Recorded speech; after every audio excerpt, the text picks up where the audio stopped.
आज की कहानी के ऊपर। आज की कहानी उडुपी की है। कर्नाटक में एक जगह उडुपी, और इसी उडुपी में एक शख्स रहा करते थे जिनका नाम है बालकृष्ण पुजारी। उम्र 44 साल। इनका एक होटल, जिंदगी ठीक ठाक, न बहुत अमीर न बहुत गरीब, लेकिन खुश थे। 17 साल पहले इनकी शादी हुई। प्रतिमा नाम था लड़की का। प्रतिमा और पुजारी दोनों साथ रह रहे थे, जिंदगी ठीक ठाक चल रही थी। वक्त बीता, दोनों के 2 बच्चे हुए।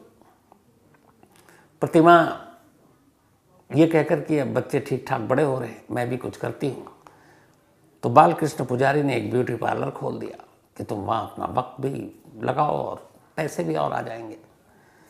अब प्रतिमा ब्यूटी पार्लर चला रही है, बालकृष्ण पुजारी अपने होटल के धंधे में लगे हुए हैं। 2 बच्चे हो रहे हैं, धीरे धीरे बड़े हो रहे हैं। इधर जो प्रतिमा का भाई है संदीप, जब शादी हुई, शादी के दिन से ही लेकर जैसे जैसे वक्त बीता, उसे अपने जीजा से बहुत मोहब्बत थी, और बालकृष्ण भी संदीप को बहुत प्यार करते थे। मतलब जीजा साला की ये जोड़ी के लोग वहाँ उसके ख़ानदान में मिसाल दिया करते थे। छोटी छोटी बातें अगर कुछ भी होती, दोनों एक दूसरे से शेयर करते, बताते। कई बार पति पत्नी में झगड़ा होता, बालकृष्ण संदीप को बीच में शामिल करते, संदीप अपनी बहन को भी समझाता। तो कुल मिलाकर ये जीजा और साले की जो जोड़ी थी, इसके चर्चे थे खानदान में। धीरे धीरे वक्त बीतता है और सब कुछ ठीक चल रहा था। शादी के 17 साल हो चुके थे। अचानक अभी अगस्त के महीने में, 2-3 महीने पहले जो बीता है, बालकृष्ण की तबीयत थोड़ी बिगड़ने लगती है। उन्हें वॉमिटिंग होती है, फीवर आता है। लोकल डॉक्टर को दिखाते हैं, फिर ठीक होता है, फिर आ जाता है। ये सिलसिला चल रहा था। जब ये लगातार फीवर आने लगा, वॉमिटिंग होने लगी, तो ये हुआ कि किसी अच्छे डॉक्टर को दिखाते हैं। फिर वो बड़े हॉस्पिटल पहुँचे, वहाँ पे फिर एडमिट हुए, तमाम टेस्ट हुआ। शुरू में लगा जॉन्डिस है यानी पीलिया, उसका भी इलाज हुआ, लेकिन कोई सुधार नहीं। डॉक्टर को भी कुछ समझ में नहीं आ रहा। फिर दूसरे डॉक्टर गए, फिर बेंगलुरु गए, मंगलुरु गए। एक एक करके 9 अस्पताल छान मारे। 9 बड़े बड़े अस्पताल में पुजारी का इलाज हुआ। हालात सुधरती फिर बिगड़ती। अगस्त से ये सिलसिला चलता रहा और आखिरकार अक्टूबर का महीना आ गया। अक्टूबर आते आते करीब थोड़ी सी हालत सुधार होने लगी पुजारी की। 19 अक्टूबर को बेंगलुरु में वो एडमिट थे। डॉक्टर ने कहा आप ठीक है, आप इन्हें घर ले जा सकते हैं। तो 19 अक्टूबर को बालकृष्ण पुजारी को उनकी पत्नी प्रतिमा अपने साथ अपने घर ले आए उडुपी। उडुपी में ही एक जगह थी जहाँ ये लोग रहते थे, उसका नाम है करकाला। तो वापस घर ले आए 19 अक्टूबर को। अब 19 अक्टूबर को जब घर आए, करीब हॉस्पिटल में 9 अलग अलग हॉस्पिटल में पिछले 2 महीने से पुजारी रह रहे थे। पूरा परिवार परेशान था, दूर दूर रिश्तेदार परेशान थे। संदीप अलग परेशान था, प्रतिमा का भाई। तो जिस दिन ये पता चला कि हॉस्पिटल से डिस्चार्ज हो गए, परिवार में खुशी की लहर आई कि चलो अब बालकृष्ण ठीक हो गया। सारे लोग घर पर इकट्ठा हो गए। 19 अक्टूबर की रात पुजारी अपने घर पहुंचते हैं, प्रतिमा साथ लेकर आती है। घर आने के बाद अब पूरे रिश्तेदारों का जमावड़ा। प्रतिमा के बच्चे भी जो अब तक दूसरे रिश्तेदारों के घर पर उसने छोड़ रखा था, वो भी आए। पुजारी के इन लॉज, आंटी, अंकल, ये सब आए। खुद संदीप प्रतिमा का भाई, और सभी खुश थे कि आज पुजारी ठीक हो गया। ये सब करीब 8 बजे घर पहुंचे थे। अब 8 से लगभग 10, 11, 12 बजने वाला था। अच्छा, जितने भी रिलेटिव रिश्तेदार हैं वो सब आसपास में ही रहते थे। तो उनमें से कुछ का ये था कि पुजारी इतने दिनों बाद आए हैं, इसकी देखभाल के लिए यहाँ घर में रुकते हैं। लेकिन पता नहीं प्रतिमा को क्या हुआ, उसने कहा कि नहीं, अब वो ठीक है, रेस्ट करेंगे, आप लोग परेशान ना हो, आप लोग अपने अपने घर चले जाइएगा, फिर कल आइएगा, यहीं आसपास में तो सब रहते हैं। सभी को लगा कि ठीक है भाई, पुजारी को आराम करने देते हैं। एक एक कर सारे रिश्तेदार चले गए। एक संदीप बच गया, जो प्रतिमा का भाई है और पुजारी का साला, और उसे अपने जीजा की बहुत फिक्र थी। जब वो हॉस्पिटल में थे तब भी वो जाकर देखभाल करता था। तो प्रतिमा ने अब देखा सिर्फ संदीप रह गया। उसने कहा भाई तुम भी अब घर जाओ, कल आ जाना। बोला नहीं, मैं यहीं रहूँगा। उसने कहा मैं तुमसे कह रही हूँ तुम चले जाओ, सब ठीक है, कोई ज़रूरत होगी तो बुला लूँगी, और ये वैसे भी आराम कर रहे हैं, इनको सोने दो, दवा दी है, शायद नींद गहरी आएगी। संदीप जाना नहीं चाहता था, लेकिन प्रतिमा ने फिर भी जिद करके संदीप को उसके घर भेज दिया। ये सब 19 अक्टूबर की रात 12 से पहले हो गया। अब 19 अक्टूबर 12 बजने के बाद 20 अक्टूबर में तब्दील हो चुका है। अब तारीख आ गई 20 अक्टूबर की रात। सारे रिश्तेदार अपने अपने घर जा चुके हैं। रात गहरा चुकी है, सभी अब सो रहे हैं। तभी रात के 1:30 बजे अचानक चुपके से एक शख्स प्रतिमा के घर में दाखिल होता है। प्रतिमा ने दरवाज़ा पहले से खोल रखा था। वो शख्स आता और सीधे जाकर एक बाथरूम में छुप जाता है। थोड़ी देर के बाद प्रतिमा दाएं बाएं आगे पीछे देखती है, घर के बाहर देखती है, कोई है नहीं। फिर वो दरवाज़ा लॉक कर देती है। इसके बाद वो बाथरूम में पहुंचती है, उस अजनबी शख्स को बाहर निकालती है और अपने साथ लेकर उस बेडरूम में ले जाती है जहां बालकृष्ण पुजारी सो रहे थे।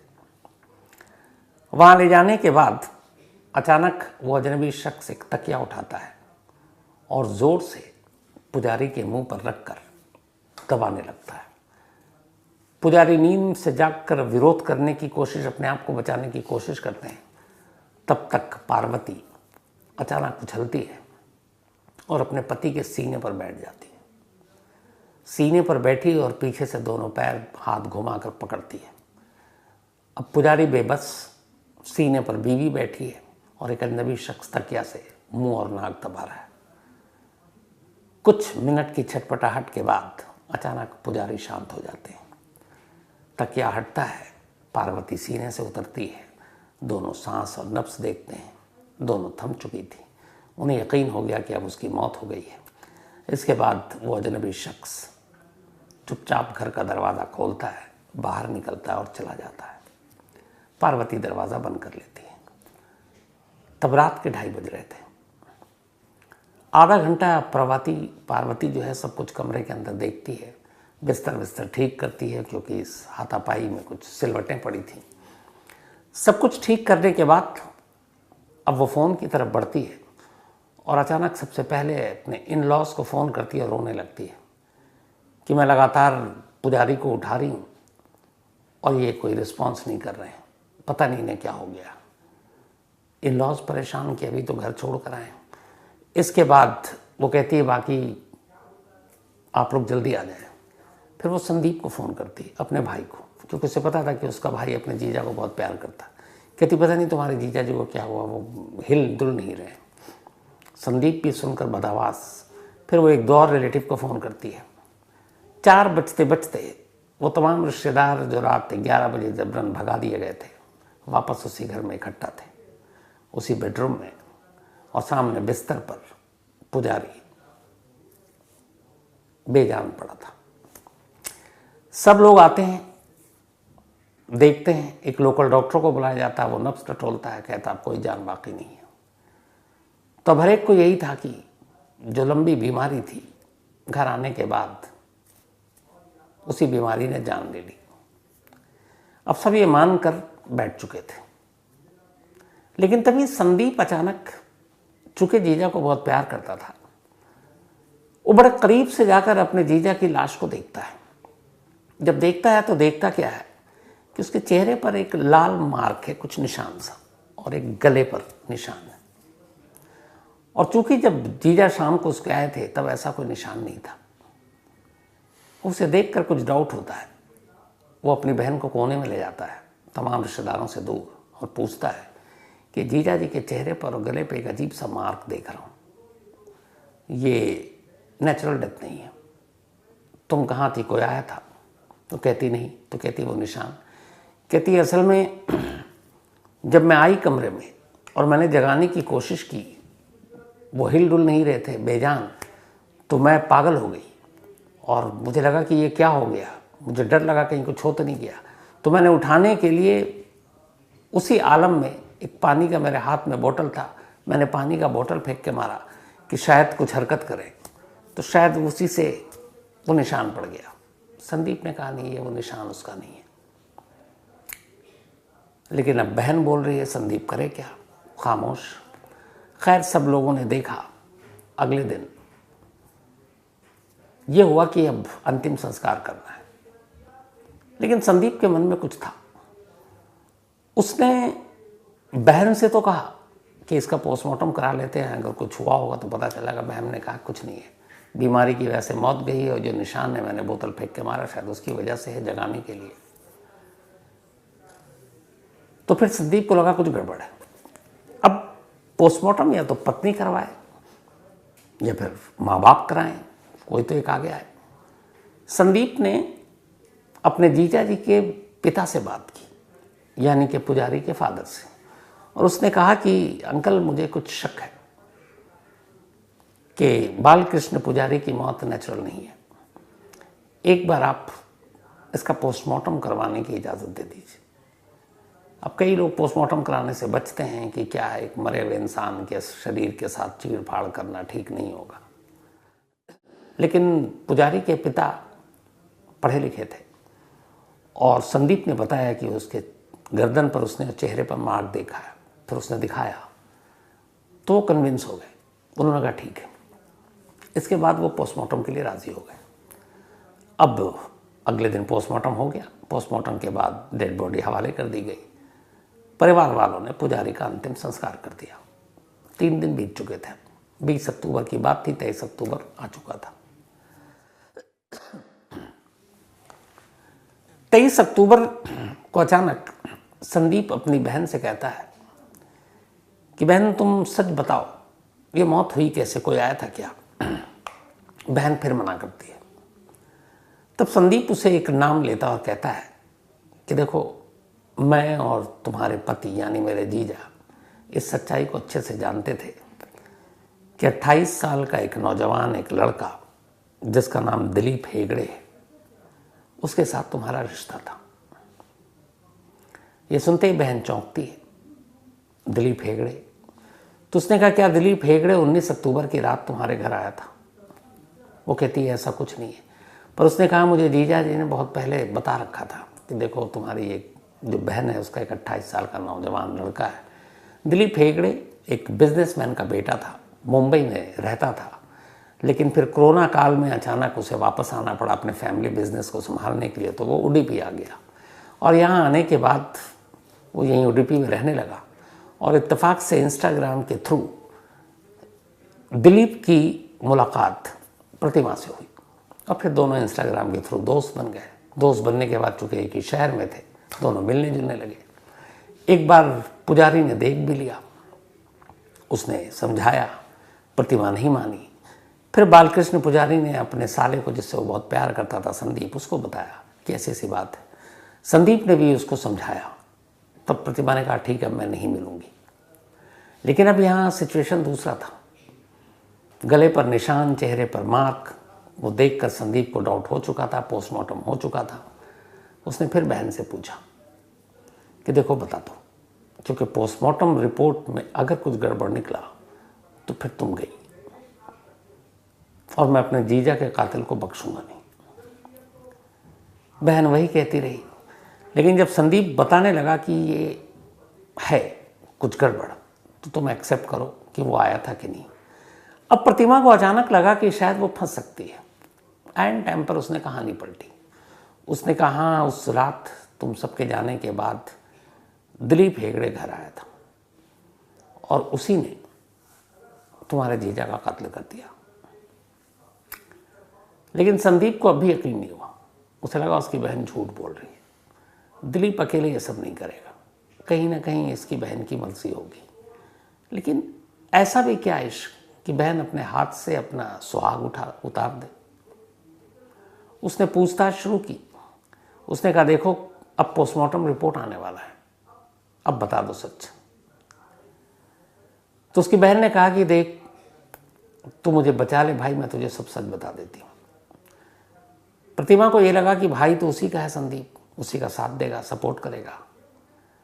तो उसने कहा मैं तुझे सब सच बताती हूँ, तू मुझे पुलिस और इन चीज़ों से बचा लेना। उसने कहा ठीक है बहन मैं तुझे बचा लूँगा, तू मुझे लेकिन सच बता दे। तो बहन ने कहा ठीक है मैं पूरी कहानी बताता हूँ। संदीप ने खामोशी से अपने मोबाइल का रिकॉर्डर जो है ऑन रख लिया। बहन को पता ही नहीं कि ऑडियो रिकॉर्ड हो रहा है। बहन ने कहानी सुनाई वो पूरी रिकॉर्डिंग में रिकॉर्ड हो गई। इसके बाद उस रिकॉर्डर को लेकर संदीप उसी दिन पुलिस स्टेशन जाता है पास के। वो ऑडियो पुलिस वाले को सुनाता है और अपने जीजा के कत्ल की पूरी कहानी बताता है। पुलिस उस ऑडियो को सुनती है, कहती है ठीक है, बस पोस्टमार्टम रिपोर्ट का इंतज़ार करते हैं।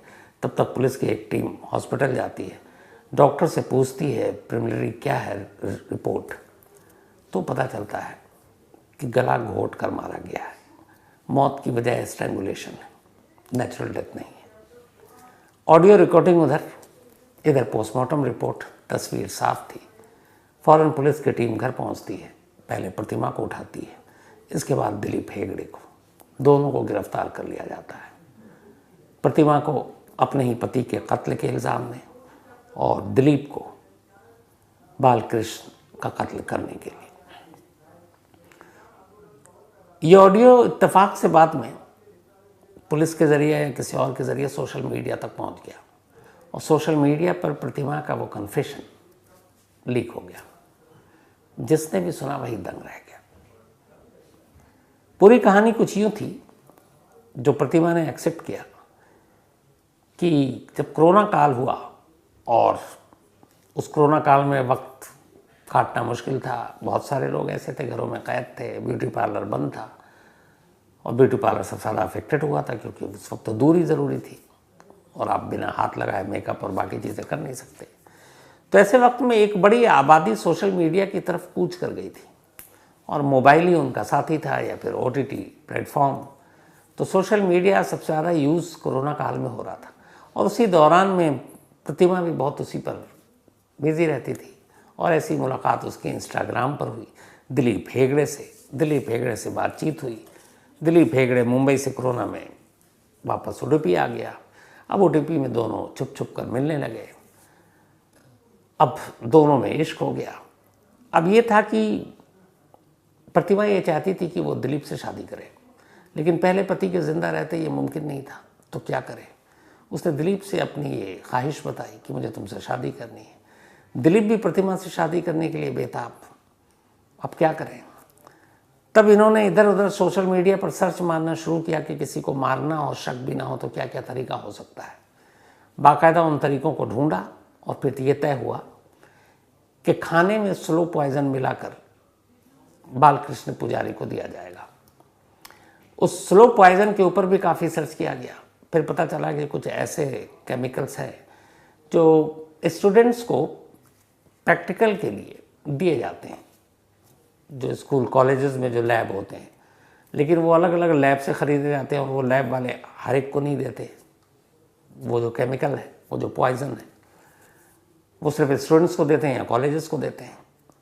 तो जब सारी चीज़ों की जानकारी इकट्ठा हासिल कर ली तो एक रोज़ दिलीप हेगड़े उस लैब में पहुंचता है और वहाँ जाकर एक उसी केमिकल का ऑर्डर देता है और अपना फेक स्टूडेंट, वो बताता है मैं मेडिकल का स्टूडेंट हूँ, ये नाम है, पता ओरिजिनल देता है और उसके बाद वो ऑर्डर दे के चला आता है कि पार्सल से घर पे ही आप भेज दीजिएगा। पैसे वैसे दे चुका था। अब आजकल लैब वैब वाले भी इतनी कहाँ होने लगता है, ये सब चीज़ें स्टूडेंट्स यूज़ करते हैं, तो ज़्यादा तहकीकात की नहीं, ऑर्डर लिया। जून में उसने ही ऑर्डर दिया था, जुलाई में उसके घर पर पार्सल से ये पॉइजन पहुंच गया। जुलाई एंड में उसने वही जहर प्रतिमा को दे दिया और प्रतिमा से कहा कि इसको हर रोज़ खाने में तुम थोड़ा थोड़ा चावल में उसको राइस में मिलाकर देना।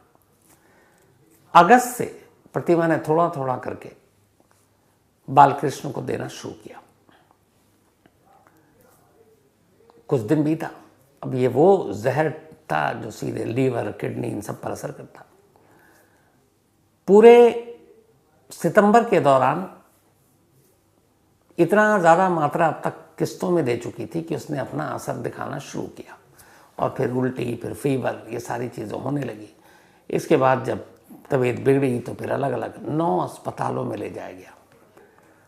जब ये अस्पताल में भर्ती रहा करीब 1.5 से 2 महीने बालकृष्ण पुजारी, तो बहुत सारे रिलेटिव भी आते थे, इन लॉज खुद उसके अपने पुजारी के माँ बाप, तब भी वहाँ देखते थे कि प्रतिमा को ज़्यादा फिक्र नहीं थी। वो हॉस्पिटल में रहती भी तो देखभाल करने की बजाय अपने मोबाइल पे ही लगी रहती। माँ बाप को अजीब भी लगता, लेकिन कुछ कहता नहीं। लेकिन उधर ये भी था कि ये इतना जहर देने के बाद अब तक जिंदा कैसे है। उससे ये था कि नेचुरल डेथ दिखेगी, जो अलग अलग ऑर्गन है फेल हो जाएगा, लेकिन वो हुआ नहीं। और इत्तेफाक से, खुशनसीबी से 19 अक्टूबर को उसकी तबीयत इतनी अच्छी हो गई कि डॉक्टर ने उसको डिस्चार्ज कर दिया। अब प्रतिमा भड़क गई कि ये क्या हुआ। तब उसने फिर 19 अक्टूबर को घर लाती है, और घर लाने से पहले ही दिलीप को फ़ोन करती है और कहती है कि ये वाला प्लान काम नहीं करेगा, अब ज़्यादा इंतज़ार नहीं कर सकते। एक काम करते हैं, अभी हॉस्पिटल से आया है, बीमार है, ताज़ा अभी घर में है, यही लगेगा कि ये अचानक कुछ करते हैं कि इसी बीमारी की वजह से मौत हो गई है, तो अब जहर से तो मर नहीं रहा, गला घोंट देते हैं। दिलीप भी तैयार। प्लान के तहत सारे रिश्तेदारों को जबरन प्रतिमा ने रात को भेज दिया 19 अक्टूबर को, और 1:30 बजे उसने दिलीप को अपने घर बुलाया। 100 मीटर दूर दिलीप ने अपनी गाड़ी पार्क की, खामोशी से घर में आया, बाथरूम में छिप गया, देखा आसपास में कोई है नहीं, और फिर दिलीप ने तकिए से मुंह दबाया और प्रतिमा अपने पति के सीने पर बैठकर तब तक ये सब कुछ देखती रही जब तक कि उसके पति की सांसें उखड़ नहीं गई। दोनों अब जेल में हैं, लेकिन इस पूरे इलाके में जिसने भी सुना कि एक पत्नी ने अपने पति का कत्ल किया प्रेमी के साथ मिलकर, लेकिन उसके साले ने इस इंसाफ की लड़ाई लड़ी अपनी बहन के खिलाफ जाकर, और आखिरकार दोनों कातिलों को पकड़वा दिया। भाई को पता था कि अब बहन जिंदगी भर जेल में रहेगी, लेकिन फिर भी भाई ने इंसाफ का साथ दिया। और उसकी एक वजह यह भी थी कि वो सचमुच अपने जीजा से बहुत प्यार करता था, और जीजा ने हमेशा अपने ख़ानदान के सामने कई बार ये कहा था कि मेरा साला जेम ऑफ पर्सन, इससे बेहतर इंसान मैंने नहीं देखा, और इसीलिए एक साले ने अपना फ़र्ज़ निभाया। ये भी एक मिसाल है। तो आज की